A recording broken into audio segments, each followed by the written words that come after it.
I struggled with like depression, I struggled with anxiety, I struggled with all these things that I did not know were ADHD because they presented themselves differently. I thought ADHD just meant like, oh, I just can't focus and that's it. Part of what makes me feel whole as a human is that I get to create, that I get to focus on bringing new experiences into the world, into the atmosphere. I started leaning into modeling and started focusing on getting to Miss USA, and that is what really brought me out of my depression. It gave me like a tangible goal that I could work towards.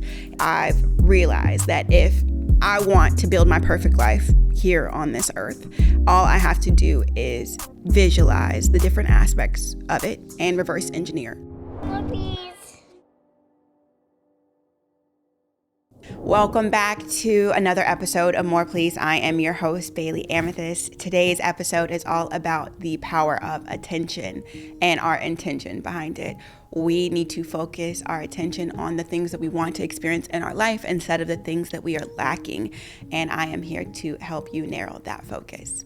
Okay, so confession number one, I have not been paying close enough attention. The saying is, where attention goes, energy flows. But what if you struggle with focus? Quick story. 4 years ago, I was sitting in my LA penthouse at about 6 a.m. being mentored by one of the best motivational speakers in the world, Eric Thomas. We started with a few quick personality assessments, and then he diagnosed me.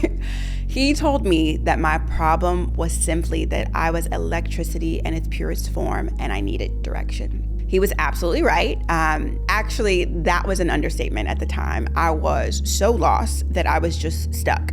I wasn't moving at all. I wasn't even trying to find a way out of my depression because I was just enjoying sulking.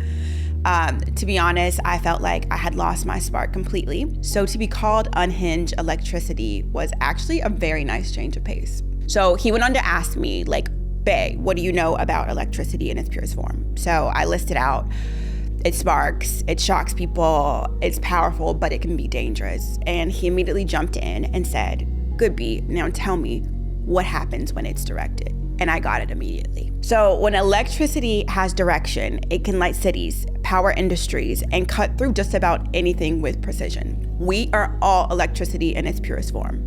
Sometimes we lack direction, but we have never lacked power. We've tricked ourselves into believing that power can just be turned off or lost, but it cannot. We pull our power from an endless source, way greater than us.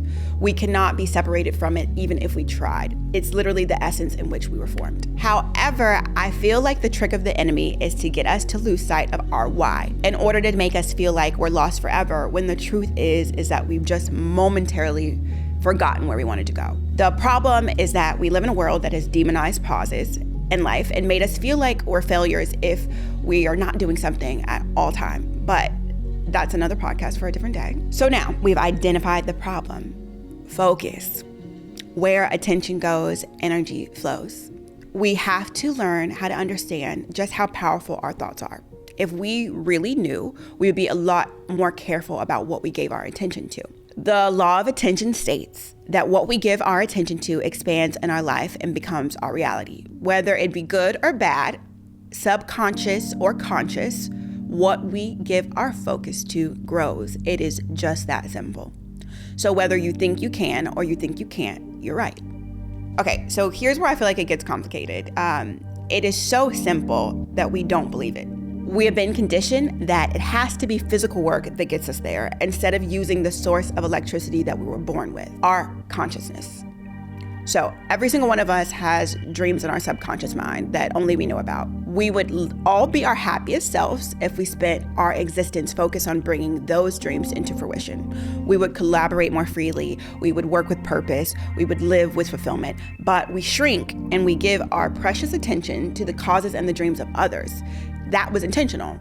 We are all victim of society's programming. What we were taught was not in our control. But I feel like as we grow and we've grown as humans, we've learned to start asking questions, and we've begun to realize that we have to start shedding some of those beliefs that we've been force-fed and start finding our own. So I want you to think about it. At your core, who are you and what do you want?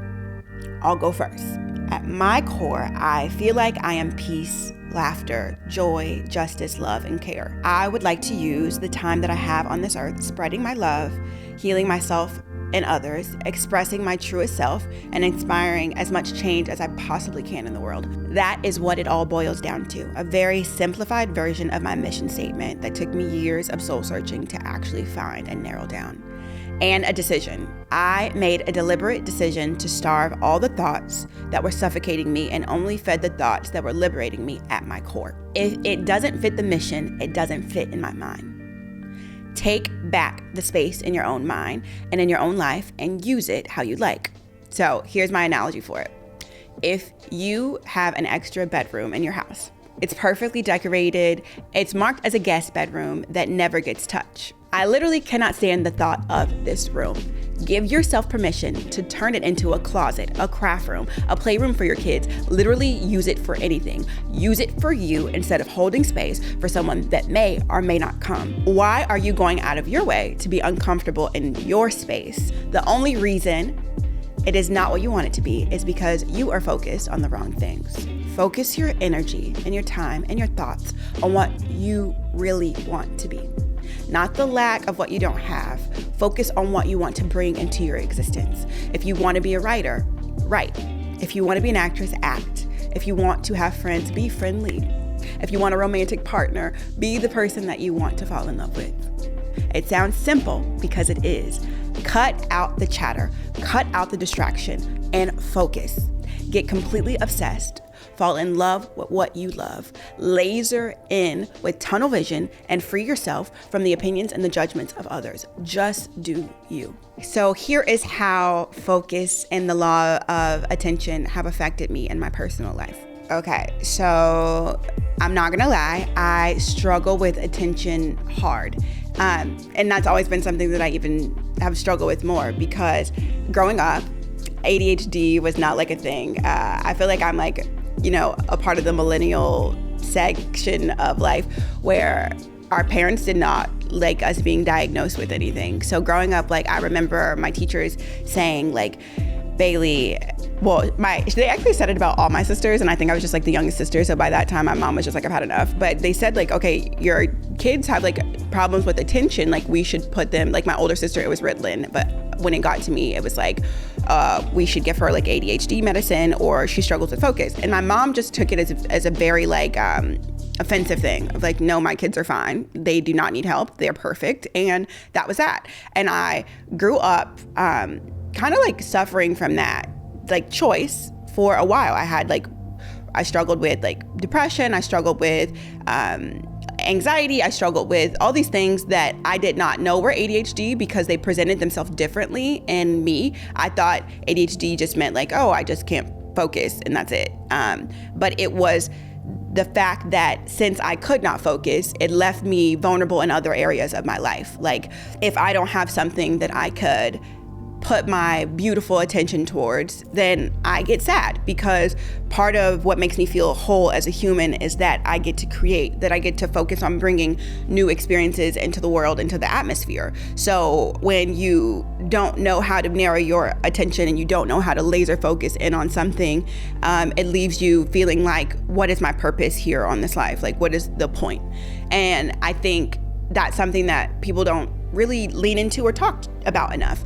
And then for me, later when I did get obsessed with something enough to focus all in on it, it became hyperfixation. So that's the H in the ADHD, the hyperfixation, to where it was all that I saw. I could obsess and obsess. And if it wasn't inside that vision, then it literally just wasn't important to me. And I lost sight of a lot of things. So it's when it comes to focus and going after what you want, it's there almost needs to be a balance between the two of you need to be able to have laser focus and you need to make sure that there's nobody out there that can distract you, but you also need to be able to give yourself grace and look up and breathe and kind of put the whole journey into perspective, where absolutely you want to achieve things and you want to go for them full throttle, but you want to be able to enjoy them too. So I have learned to narrow my focus, but to include the whole entire picture. And I feel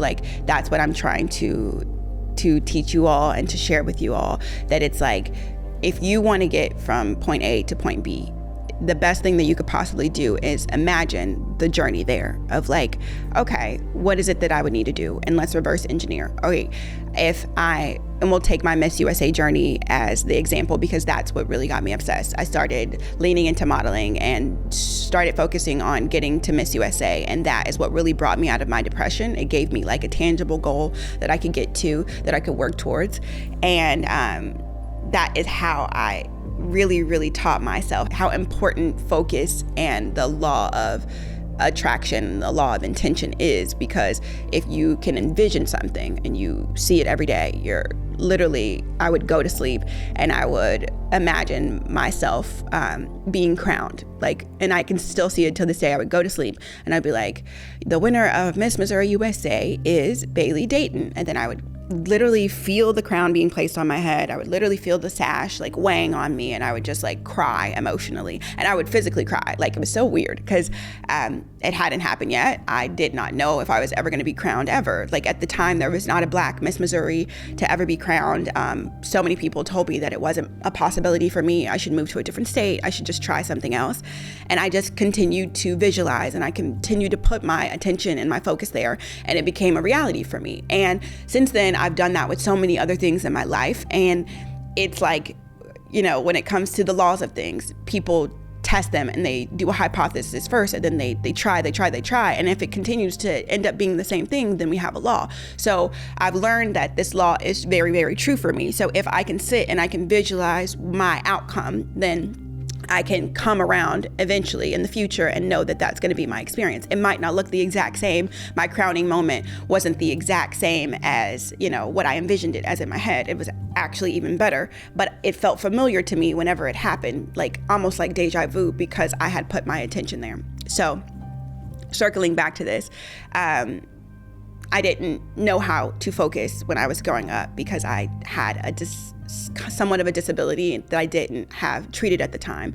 But as I've grown and moved forward in my adulthood, I've realized that if I want to build my perfect life here on this earth, all I have to do is visualize the different aspects of it and reverse engineer. Keep my attention laser focused. If there's a distraction that comes along, I have to look at it and say, hey, this does not fit into the bigger picture.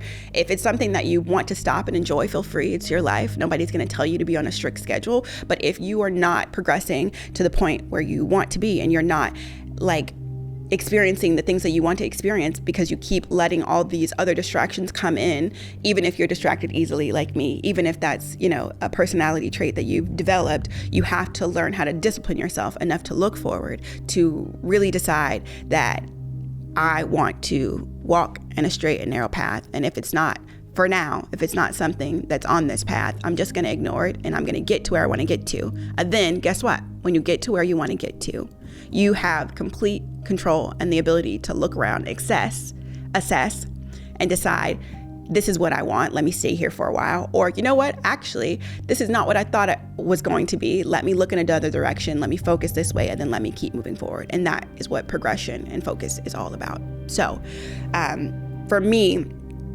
that's kind of like what the bulk of what I want you guys to get, of you might look at my life, or you might look at other people's life and be like, wow, I really wonder what it is that they did to get there. And then the answer is focus. They focused on their dreams. They focused on their desires. They focused selfishly on what they wanted to bring into fruition. And then it was brought into their lives. So, the answer is always to look within. The answer is always to focus.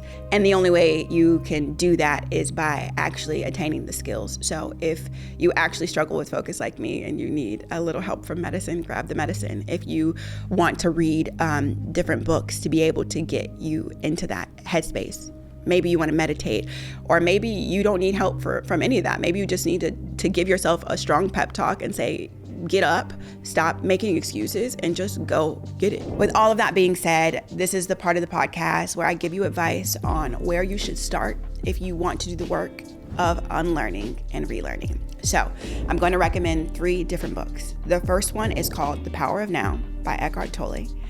This one is one of those books that you read over and over again. I think I'm on my 4th or 5th read, and I learn something new each time. It is about coming back to the present moment and letting go of your ego. It helps you separate yourself from the suffering that the world tells you that is yours. I would highly recommend this book if you're looking into more of a spiritual transformation. The second book is You Owe You by Eric Thomas, who I mentioned earlier. This is a great place to start if you're looking for more of a motivational approach. This is a pep talk type of book where you owe yourself to live the life of your dreams. Very practical and very powerful. Last book I would recommend is The Power of Focus by Jack Canfield, Mark Victor Hansen, and Les Hewitt. This is the all-around guide to clarifying a plan and eliminating distraction and just executing. This book is for the people who are goal-oriented and are actually looking to make a plan and execute. This is for tangible goals like your career, your businesses, your life in general. This is a recommendation I got from my husband, so I know it's a good one. But to wrap this podcast up, I just want to let you all know that if you have been struggling with feeling unmotivated or you've been lacking focus or direction, you're definitely not alone. It took me years to get out of the rut that I felt like I had no true purpose in life. But now that I am on the other side, I can truly sigh a sigh of relief knowing that there is so much more out there and there's so much more to life. I have so much more to give, and I know that you do too. You were put here in this time, space, and reality to share your unique perspective and gifts. You are electricity in its purest form, and all we need to do is direct your attention towards the desire that you have, and endless possibilities, countless doors will be open for you. I love you all, and I will see you next time on another episode of More Please.